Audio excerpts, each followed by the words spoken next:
Bonjour, nous nous retrouvons aujourd'hui pour reprendre les vidéos après une longue pause.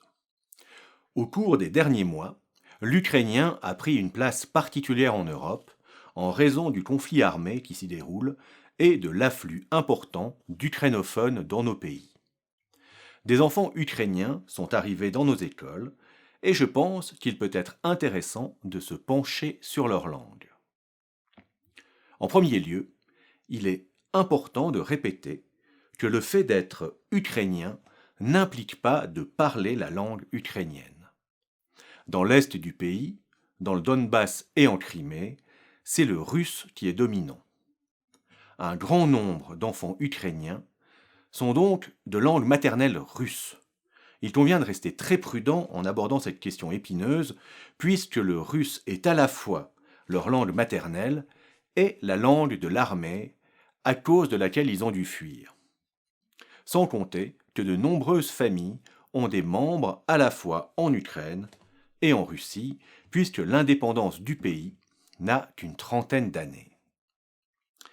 Avant d'aborder concrètement la langue ukrainienne, j'aimerais prolonger un peu la question du rapport entre le russe et l'ukrainien. Il y a longtemps eu un débat pour savoir si l'ukrainien est une langue à part entière ou une variante du russe. Il a d'ailleurs été nommé petit russe pendant des décennies. Mais si on regarde d'un point de vue linguistique, il semble clair que les deux langues sont distinctes. On peut voir la question de deux manières. Généalogiquement, le russe, le biélorusse et l'ukrainien viennent tous trois du vieux slave, mais se sont séparés il y a bien longtemps, dès le XIIIe siècle.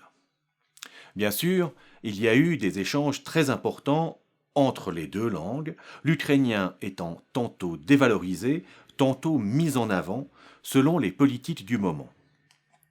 Par exemple, le mouvement de promotion de l'ukrainien, nommé ukrainisation, fut lancé par le Parti communiste ukrainien dans les années 1920, avant d'être stoppé progressivement une dizaine d'années plus tard par Staline, qui imposa la prédominance du russe, surtout au moment de la Grande Famine de 1932-1933. L'ukrainisation la plus récente a commencé dans les années 80 et s'est poursuivie depuis l'indépendance. Linguistiquement, malgré les rapprochements, l'ukrainien est une langue à part entière, puisque la proximité des deux langues, donnée par l'ethnologue, est de 62%. Pour vous rendre compte de ce que cela signifie concrètement, la proximité entre l'anglais et le néerlandais est de 63%. Et il ne viendrait à l'esprit de personne de dire que l'anglais est une variante du néerlandais. Le cas de l'ukrainien est bien sûr spécifique parce que le russe est omniprésent dans le pays et que le bilinguisme y est profondément ancré. Mais il n'empêche que les deux langues sont séparées. D'ailleurs, un russe qui vivrait éloigné de la frontière ukrainienne ne comprendra pas l'ukrainien.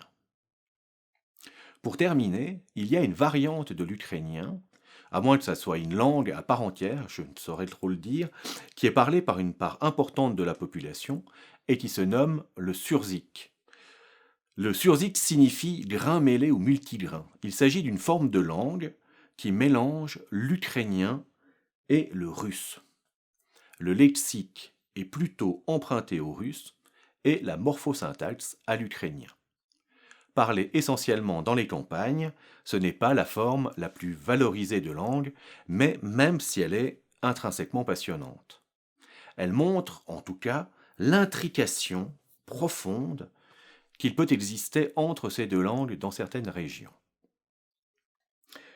Venons-en à l'ukrainien lui-même et aux difficultés que les enfants qui parlent cette langue peuvent rencontrer en apprenant le français.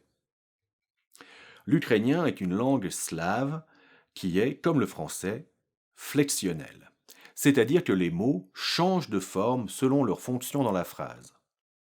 Les verbes se conjuguent, il y a des marques dans les mots pour indiquer le genre ou le nombre. L'ukrainien comporte d'ailleurs trois genres, le masculin, le féminin et le neutre. En revanche, les substantifs ne possèdent pas d'article. Il n'est donc pas simple pour les enfants de comprendre la gestion des déterminants en français. L'ukrainien est une langue à déclinaison, comme le latin ou l'allemand. La fonction grammaticale est indiquée directement dans le mot par une terminaison spécifique. Cela permet une plus grande liberté dans l'ordre des mots. Il faut donc que les enfants s'habituent au français qui est plutôt positionnel. Les verbes marquent la personne par un affixe et non pas par un pronom placé avant lui, comme c'est le cas en français. Et c'est une langue non tonale, comme la nôtre. Au niveau de la phonologie, le répertoire vocalique est assez différent du français. Il manque le A, mais il existe le A, le O, mais il existe le O, le U, le E, le IN, le AN, le ON et le IN.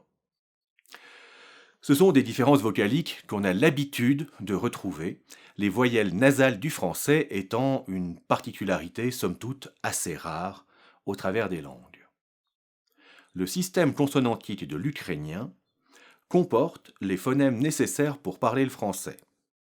Il manque le R, mais il en existe une forme en ukrainien, un R en trialvéolaire que je ne suis pas capable de réaliser, mais qui entre dans le spectre des réalisations du R français.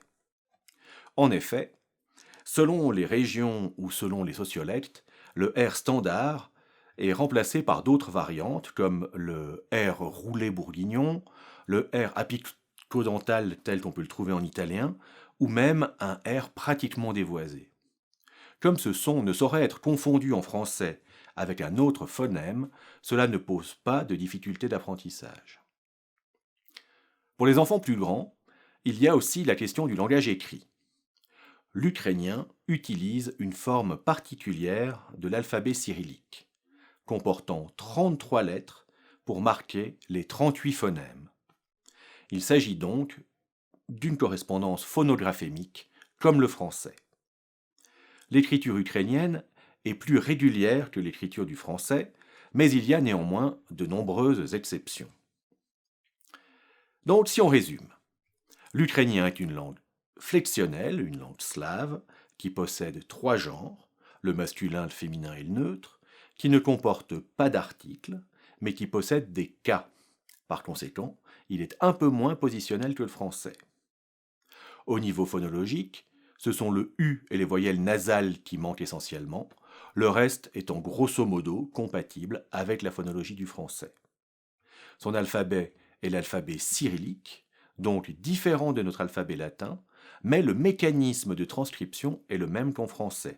Il n'est ni syllabique, ni idéographique.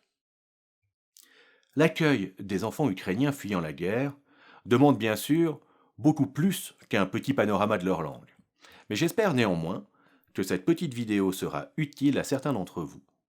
Et je vous retrouve bientôt pour une nouvelle vidéo.